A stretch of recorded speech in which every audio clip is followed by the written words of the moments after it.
Aloha from paradise. That is Honolulu, Hawaii. And Sampurasun.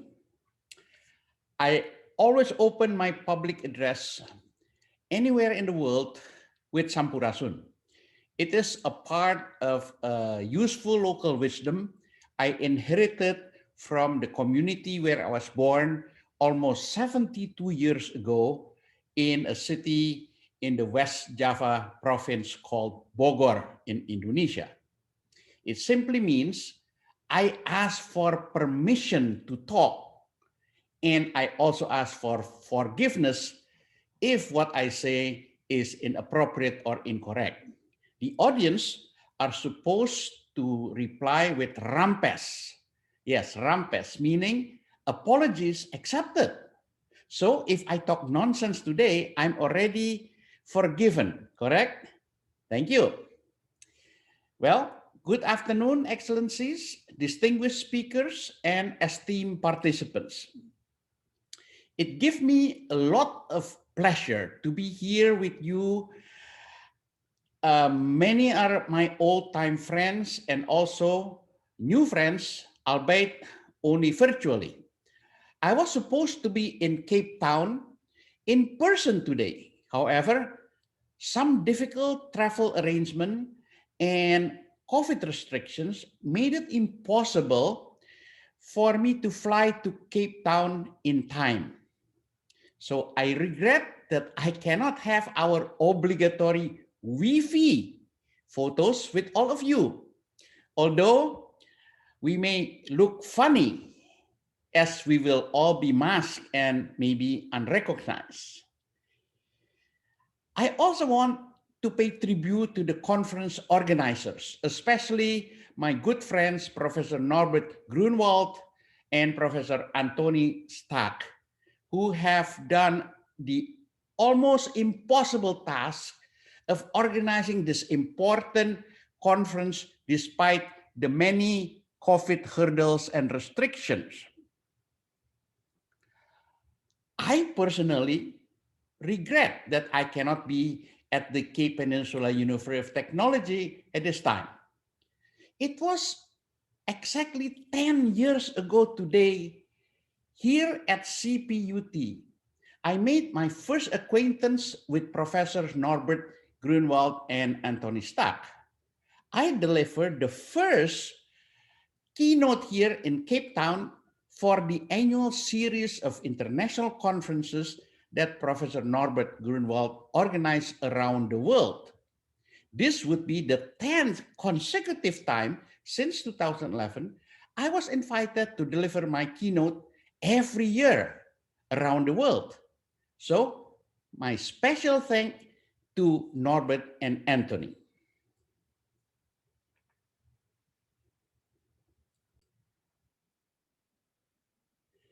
This personalized engineering education in Southern Africa, PISA-3 International Conference, is important and timely.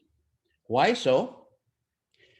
Because the transformation from Industry 4.0 to the Super Smart Society 5.0, as conceptualized by Japan's Kei Danren, requires a new paradigm shift from digitalization to personalization.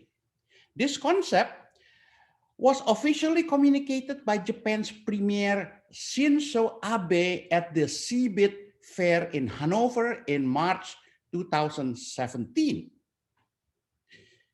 Okay, this time my keynote then will focus on digital education in post-C or COVID-19 and some trends on disruption era, career niche, and priorities. As a storyteller, my educational method is not to give solutions, but only to raise relevant issues and to suggest what to think about.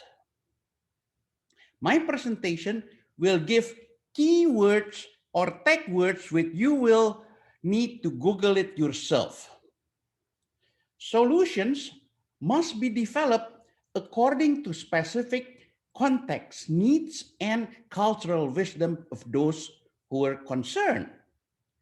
This video presentation and my PowerPoint materials will all be available in my Dropbox. And here is the link.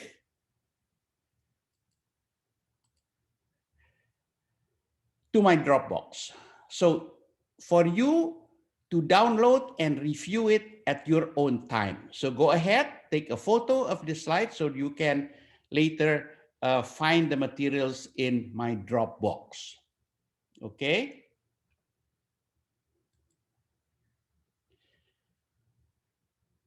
I also would want to acknowledge and provide information disclosure that the ideas, materials, and some of the slides have been used and are resulting from the discussion I had with many of my network friends whom I've met in many conferences starting in 2011, for instance, in Cape Town, all the way to 2021, about 10 years. And here are the list of some of the important international conferences and public lectures I have conducted in different parts of the world, including in Africa, in Asia, in the United States, and in some other countries as well.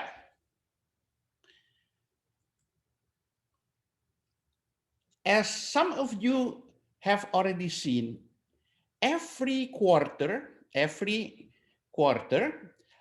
I issue what I call the sexiest words or jargons or concept of today. And these are some of the ideas or important concepts that are related to the kind of disruption, the kind of educational issues that we have been talking about for many, many years. And these are the latest, the Q3 of 2021. And I cannot discuss all of these 10 different concepts because I only have about 45 minutes time to spend with you, but you can elaborate yourself by checking it or fact check it in the internet or Google it so you can have a better idea of some of these. I will be discussing some of these, but not all of them. Okay, so that's my 10 most sexiest or important although we're not going to discuss in detail about Society 5.0, but this is the new framework that I mentioned earlier, the switch from digitalization to personalization, which are very important. And this is very much in line with the topic of your discussion and your project on PISA 3. We all know what revolutionized the digital communication and virtual learning. So I don't need to dwell on it. My presentation will only give a helicopter view of the challenges facing us beyond the digital technology disruption. Then we will discuss its possible effects on new career opportunities and the needs for the super smart society 5.0 era. As a storyteller, I want to share my observation on the impact of such digital technological revolution and disruption. We need to know what and why makes Wall Street, for instance, and the global economy tick and excited because of this disruption. Despite or in spite of the pandemic, we see day after day, week after week, record-breaking capital market performances during the last 2 years. How so? Well, one just needs to do a quick and easy research analyzing companies' data, performances, business models, positioning strategies, and future potentials of those startup companies or disruptors on cyberspace, or just Google it. The Dow, Nasdaq, S&P 500, and other capital markets around the world, from Japan's Nikkei, the DAX of Germany, Hong Kong's Hang Seng, they are having historic high record earnings and capital market valuation.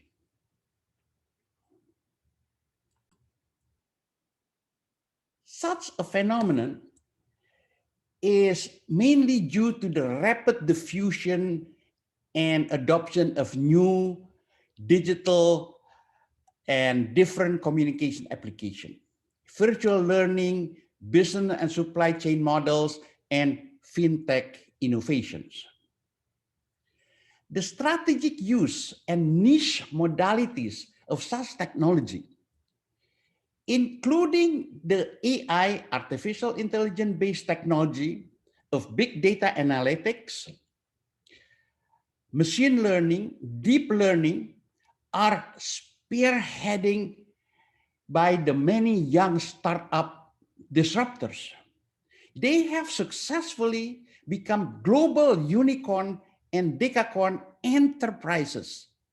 It is also perpetuated by the needs of society to survive during the COVID-19 pandemic. So the first part of my storytelling is the case story of the disruptors at Wall Street. Let's take a quick glance at the stellar performance of just a few companies such as Zoom, Peloton, Shack, CrowdStrike, Riot, Roku, Square, Twilio, etc. These are only a few startups in the business of communication, education, and entertainment.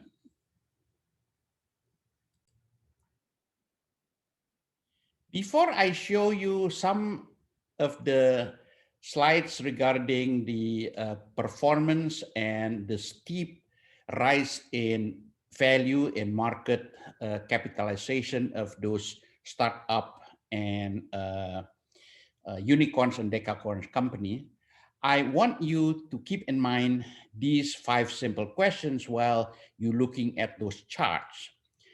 The first one is, what do we know about these companies and why they are so successful?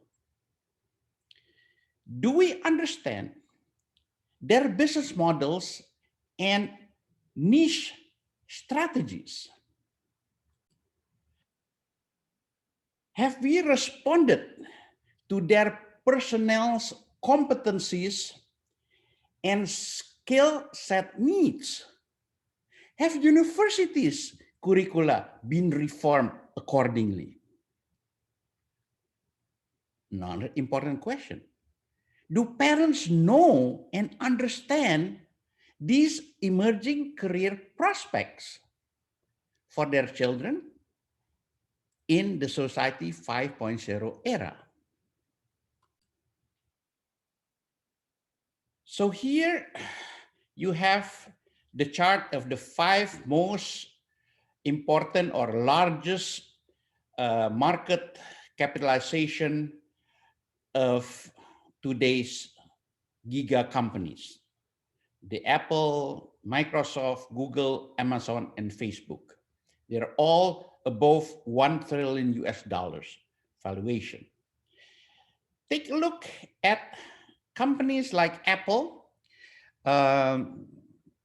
In about 37 years since it operated and available as a public company, they made or gained market value of about 116,000%, or per year, they gain about 3,175% per year in terms of the price of the stock. Take a look at Amazon. In 24 years, since 1997, it gained 177,000%. That means about 7,300% per year. I can go on. Take a look by yourself later when you have more time. Take a look at the data. What it says here is basically that these companies, fairly new, about 20, 25 years old, they are so established, they dominate almost all businesses globally, and they made so much gain in terms of valuation. They must be doing something right. And these are the kind of companies that requires new kind of competency, new kind of set skills. And these are the kind of people whom we need to train in order to work or to be entrepreneurs, like those people who run these 5 top companies in the world. Now, let's take a look now at the newer companies, the one that's only about 2 to 5 years old companies, not the Apples and the Microsoft, but they are also gaining so much capital valuation. Let's now take a look at the others. Okay, one is Zoom. Of course, you know what it is. I don't need to explain, but you can see also it gains about 800% in just 2 years. Here are the newer companies. These are all, let me see, let me go to the other one, the niche startups, okay? So for instance, we have a company called DraftKings. That's a digital sport and entertainment provider. It offers digital platform for daily sport reporting and sports betting, as well as iGame opportunities. It provides also design, development, and licensing for sports betting and casino gaming platform software and apps. Take a look, 2 years, they gained 634% in terms of market valuation. Okay, the price of the company is now about $72. Look at Peloton Interactive. Many of you may know because it is already a global company, global provider of interactive fitness products and live streaming and on-demand classes.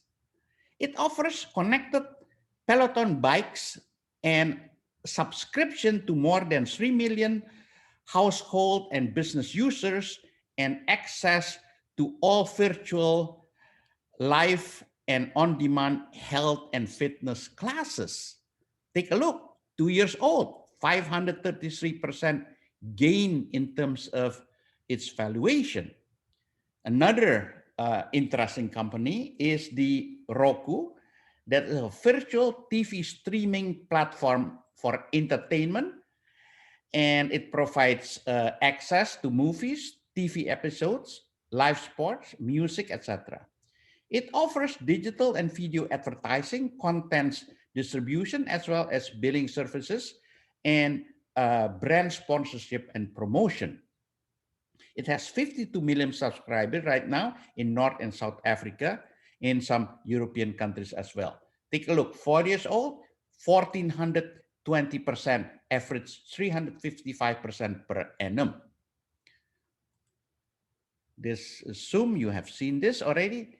Now we're talking about a few of the AI-based, artificial intelligence-based provider. And these, of course, using the kind of deep learning and machine learning type of algorithm and technology, okay? Well, we have Twilio, which is a global provider of cloud communication platform in order to build, scale, and operate customer engagement within software applications. You don't see this as a product, but it is behind the scene. They are basically the kind of software that is needed for application, for apps. It develops sets of application programming interfaces that handles higher level communication logic This is where the AI technology comes in. Needed for effective client engagement. It enables users to embed voice messaging, video, and email capabilities in their apps. Look at this, 5 years old, 1400% gain, or 282% per annum we are talking about. Another company similar to that, CrowdStrike. And this is a company that delivers solution for endpoint and cloud workload protection through its Falcon platform modules in the US and several European countries. It offers service subscription-based software that covers security markets, corporate workload, identity protection, vulnerability management security. Now, these are important companies, cyber security companies, data protection. Most companies will need to have this kind of protection. They are having a niche position here. And this is CrowdStrike. Look at that, 2 years old, 387% market rise or market gain. Finally, we see blockchain. We're talking blockchain technology here, a company that focuses on cryptocurrency mining operation. And it provides services and solutions for Bitcoin mining using 8,000 application-specific integrated circuit, ASIC miners. It now seeks to develop blockchain-based escrow services for wholesale telecom carriers. All right? So, okay. Now we're getting more interesting. Shack is an education company. It operates direct to students learning platforms and tools at high school and university level to help students on how to learn their course materials, how to learn, the process of learning.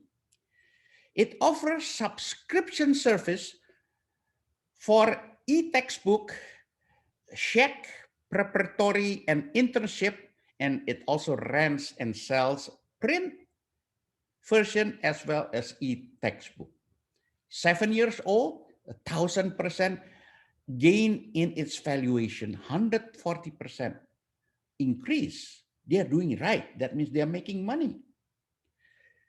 Another one, DocuSign, a global provider of cloud-based software, especially for e-signature solution.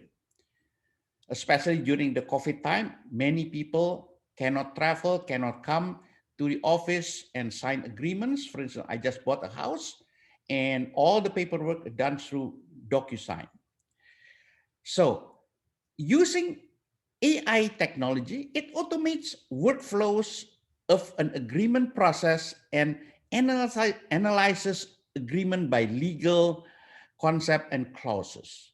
It serves the needs of enterprises, commercial and small businesses. 3 years old, 677% gain in valuation. Finally, another one, Square. This is a small tool. I have it too. In order to enable sellers to accept credit card payments and analytics, anyone nowadays, hawkers, individual small-scale businesses, they can accept credit card. And they have just a small little device that will accept credit cards if you're paying with credit card. It also offers developers platform, including app programming, interfaces, and software development kits. It also provides cash app, which enable us to send, spend, and store money. So again, 6-year-old company, 2,000% gain, and the average per year is about 325%.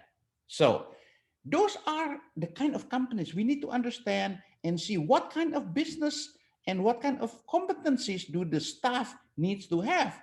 Therefore, we need to have training programs, education programs to enable people to work for companies like that, or to create similar companies or competition to this kind of companies or different type of companies with a different type of business model. Okay, so the question then is, how many universities have used and shared the tacit knowledge, that's the lessons learned, best practices, poor practices of startups, entrepreneurs like the companies I just mentioned? The fact that they are doing so well, that means that you don't need to doubt that the business model works. Otherwise, they're out of business already. So the question is, who works in that kind of company? What kind of training do they need to have? What kind of skills and competencies do we need to provide for people who wants to work in companies like that? These are the kind of thing that educators will need to be thinking about and including it, incorporating it into their curricula and learning programs.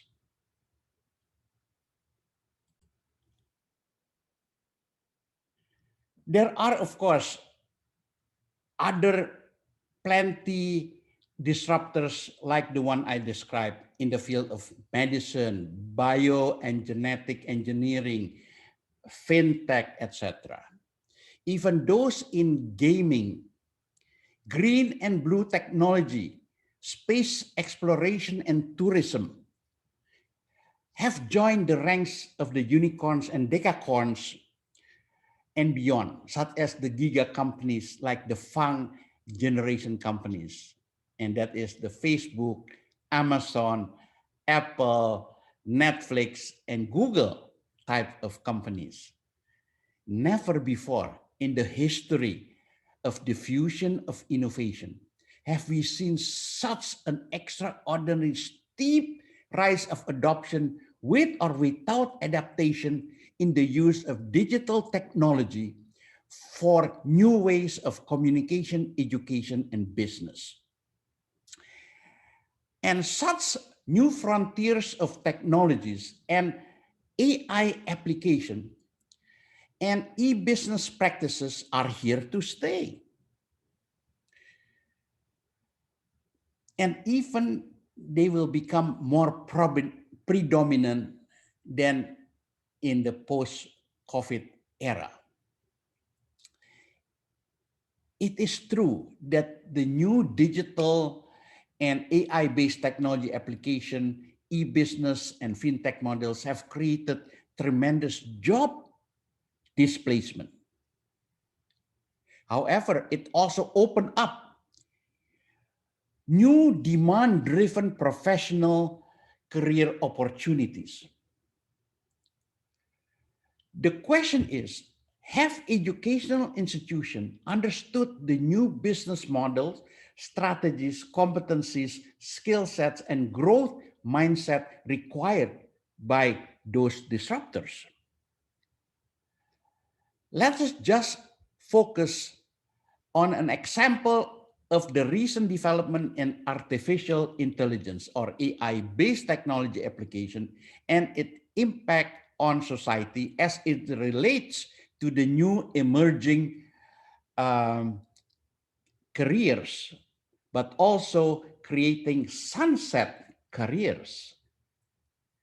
Moreover, the rapid advancement of AI has also resulted in heated and dangerous competition between China and the United States, mainly Silicon Valley.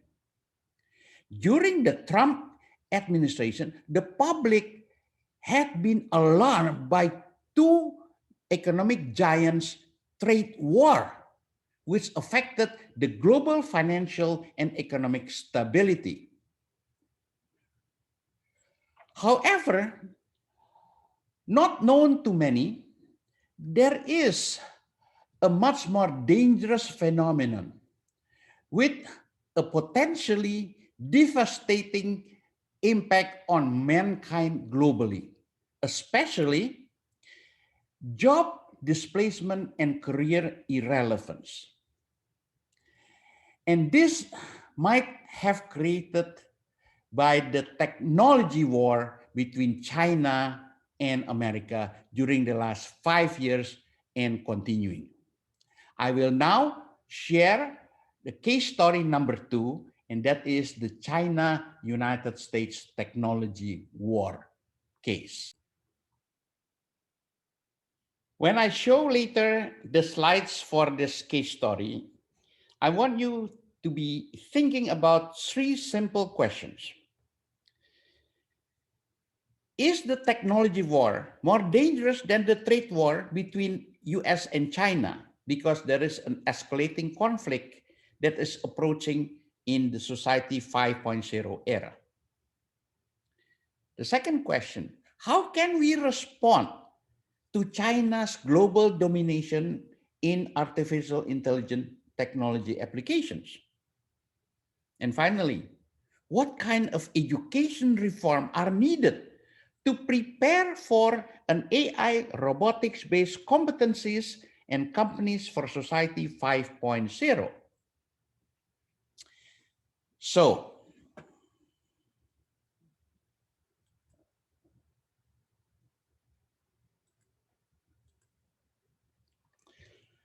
here's the case story of the AI superpower war between China and Silicon Valley using the empirical research version of Kai-Fu Lee, a very famous author and thinker in this area. Basically, there is now a huge disruption caused by the AI technology innovation and applications, mainly by the Chinese, especially in the area of perception AI, perception artificial intelligence, and this is basically the cognitive-centered AI. Such AI development and disruption will affect robotics, big data analytics, deep learning, machine learning, and other digital communication and virtual learning. Also the business models and strategies and operational execution. Practically speaking, the paradigm shift of the above is reflected in the change in its end product or end services orientation. So what does it mean? A couple of decades ago, it was copy from the United States or Europe, meaning many companies around the world are copying concepts or technology from the US and Europe, including those countries in Asia. They are copying basically innovation and inventions of Silicon Valley and many other places in Europe or in America. But in the decades of 2020 and beyond, the paradigm has changed. Now, the world is copying from China, copying from China. It's not China copying from the rest of the world. So in this field, let me go to this slide. In this field of artificial intelligence, there are many players, many competition. But as of today, apparently China is ahead by quite a bit. If you see, even compared to America, France, Germany, Switzerland, Austria, and Japan. You can see the data by yourself later on. I'm just going to go through very quickly on this data. Again here, this is the latest book by Kai-Fu Lee, AI Superpower, China and Silicon Valley, The New World Order. I suggest you may want to take a look at this book, and this is a very interesting reading.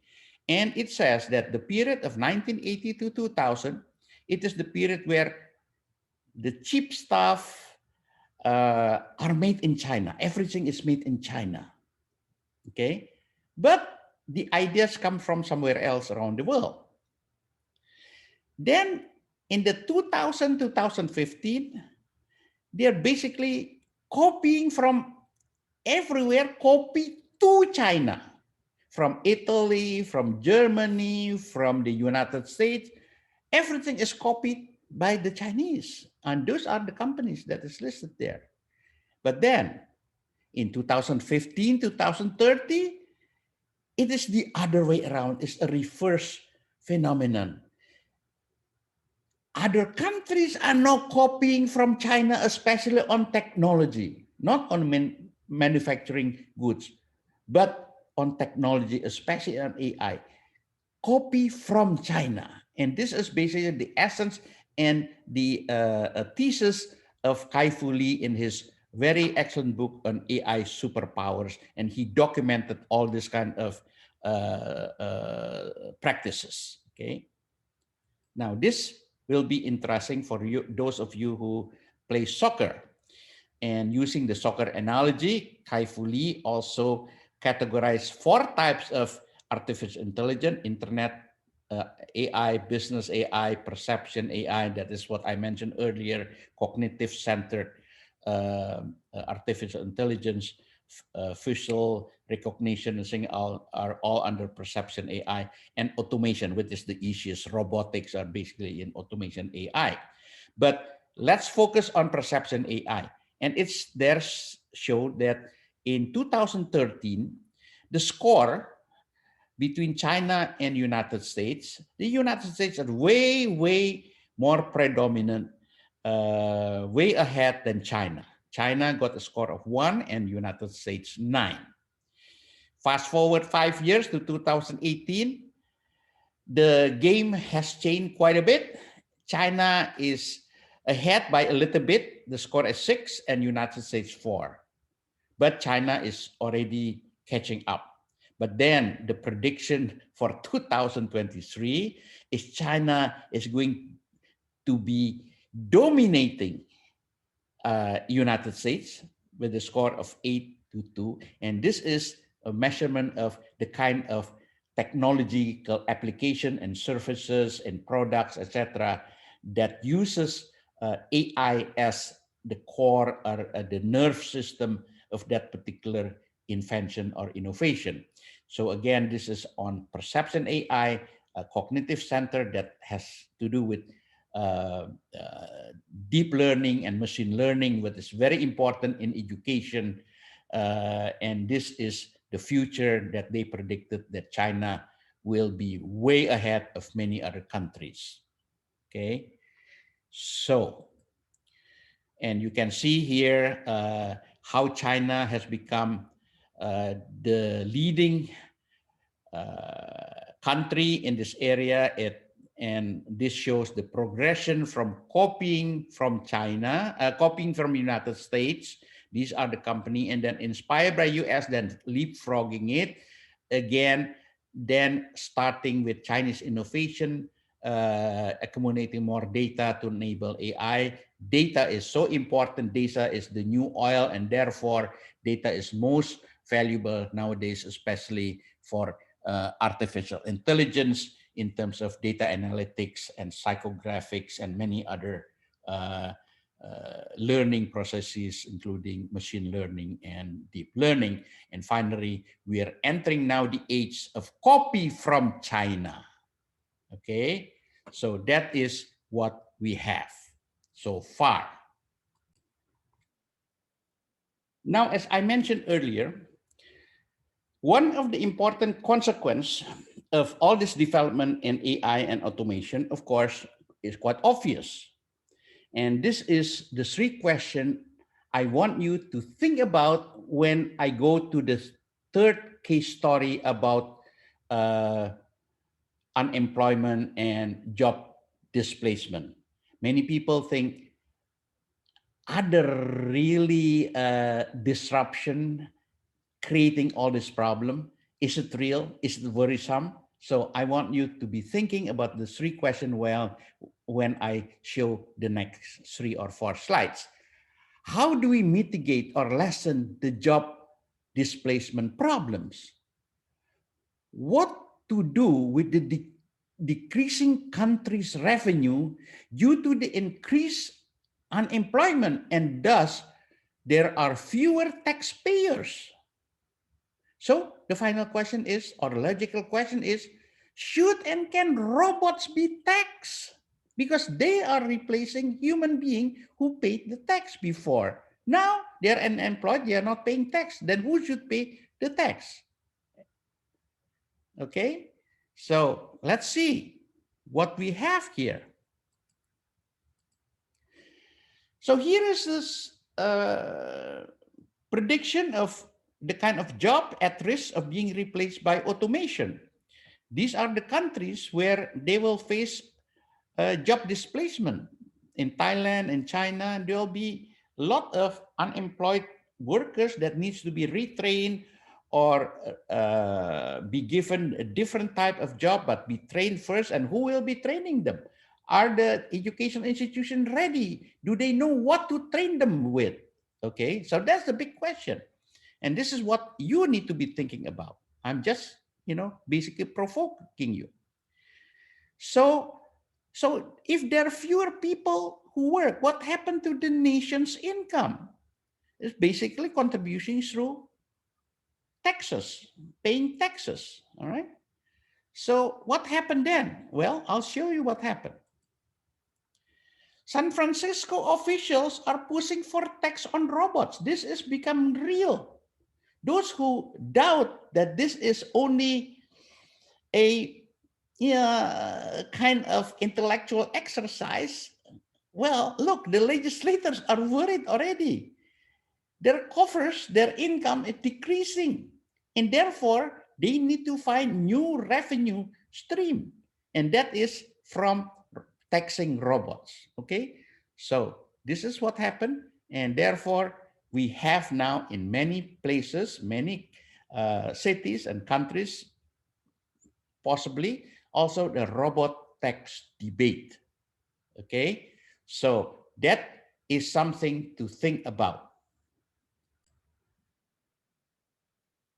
So I have already shared case story number 3, and basically that explains that disruptions are real, and some countries will start taxing robot as one of the consequences of the declining nation's revenue from fewer taxpayers and as many are unemployed. What then are the strategy and action needed to retrain those displaced workers? What kind of relevant and new careers and competencies are needed? And that is your responsibility and your task to figure out, because these are the pressing need for curriculum reform. But again, the key is understanding all those new companies that I mentioned, give you some examples, and there are plenty more in many fields, but that's basically the quickest way, a quick and simple type of research that needs to be done, understanding the businesses, the type of positioning strategies, the kind of skills and competencies that will be needed in the future. So based on what I've shared with you, what are then the takeaways and what can and should we think about? The first one, I think, is we need to stop perpetuating more of the same educational curricula, learning processes and methods. More importantly, avoid and change the supply-demand mindset of educators and some academic-oriented professors. Try to change it into a demand-driven, not supply-oriented type of mindset. Okay. Second, educators should study, review, analyze, and understand the lessons learned and the business models, strategies, operational management of successful startup companies. More importantly, they should identify the tacit knowledge and human resource competency requirements of Society 5.0, disruptors, and successful unicorns and decacorns companies. Number 3, instead of inviting and listening to old-timers like me, it is better to invite young entrepreneurs. So education institutions, policy and decision makers, and professors should invite and listen to the young disruptors, startup innovators, and the unicorn and decacorn entrepreneurs. These young entrepreneurs have the up-to-date and relevant tacit knowledge. They know the competency set of skills needed for the workforce and new professional careers of the emerging marketplace of the future. They know it because they live it. They are the one who in practice applied all those new concept and new business model, not the old people like me or with all due respect, the senior professors who may not even understand most of the business models and most of the kind of strategies that is being used these days in those unicorn and decacorn companies. Number 4, special education program and public counseling sessions are needed for parents on the new emerging career needs and opportunities for their children in the next 5 or 7 years. Finally, there is presently a serious and increasing generational conflict between parents versus children. This is due to the incompatible perception and expectations regarding professional careers, prospect, and opportunities in the upcoming Super Smart Society 5.0. Okay. So parents are still insisting and pressuring their children to pursue safe occupational type of studies or profession like medical sciences, engineering, architecture, law, etc. But these are not the kind of job that is really needed in the future. There are plenty of those people. There are a lot of competition in this area, but there are new niche type of work and area for professional career development that is more relevant and more needed for Society 5.0. I will elaborate more on these issues in our next conference at Wismar University in late September, where I'm also invited to present my keynote, and hopefully we can meet there in person. And thank you very much. All the best until then. Thank you. And finally, I will just leave you with this last slide. Are you ready? Are your kids ready? Are the educators ready for Society 5.0? All the best and see you again soon.